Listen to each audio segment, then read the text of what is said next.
एक महत्त्वाची बातमी, पंतप्रधान नरेंद्र मोदी गुढीपाडव्याच्या दिवशी नागपुरात येणार आहेत। येत्या 30 तारखेला 30 मार्चला ते एका दिवसाच्या नागपूर दौऱ्यावरती असतील। या पार्श्वभूमीवर प्रशासनाकडून जय्य तयारी करण्यात आली आहे। महसूल मंत्री आणि नागपूरचे पालकमंत्री चंद्रशेखर बावनकुळे या तयारीचा आढावा घेणार आहेत। पंतप्रधान मोदी रेशीमबाग इथल्या राष्ट्रीय स्वयंसेवक संघाच्या स्मृती मंदिराला भेट देतील। दीक्षाभूमी परिसराची सुद्धा ते पाहणी करणार आहेत।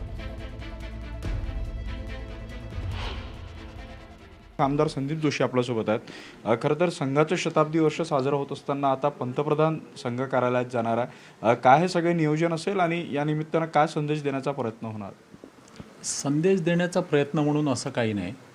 शताब्दी वर्ष आहे, नागपुरात माधव नेत्रालयाचा मोठा कार्यक्रम आहे आणि त्यामुळे जो संघाचा स्वयंसेवक आहे, मागील 10 वर्ष झाले पंतप्रधान आहे, त्यांनी स्मृती मंदिराला भेट देणं हे संघ स्वयंसेवक म्हणून आमच्या सकट अनेकांना अत्यंत अभिमानाची बाब आहे।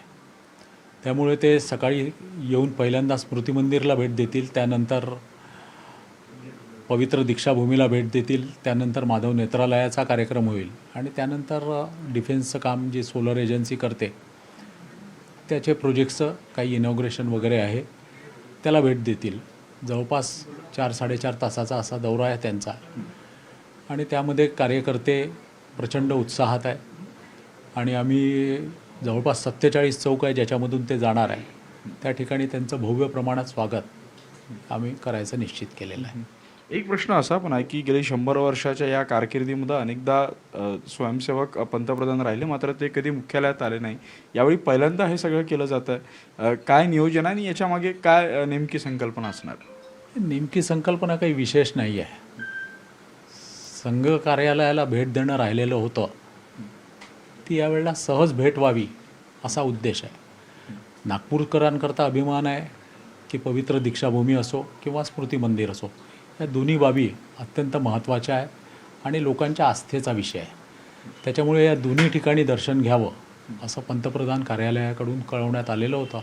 त्या दृष्टिकोनातून आमचं नियोजन सुरू आहे। स्मृती मंदिरामध्ये काय कार्यक्रम असेल? तिथे कोण संघ पदाधिकारी, भाजपकडून कोण तिथे उपस्थित असणार? भाजपकडून तिथे कोणीही उपस्थित राहणार नाही आहे।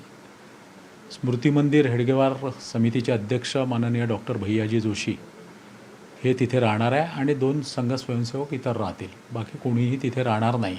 व्हिडिओ जर्नलिस्ट प्रशांत मोहितेसह उदय तिमांडे, न्यूज 18 लोकमत, नागपूर।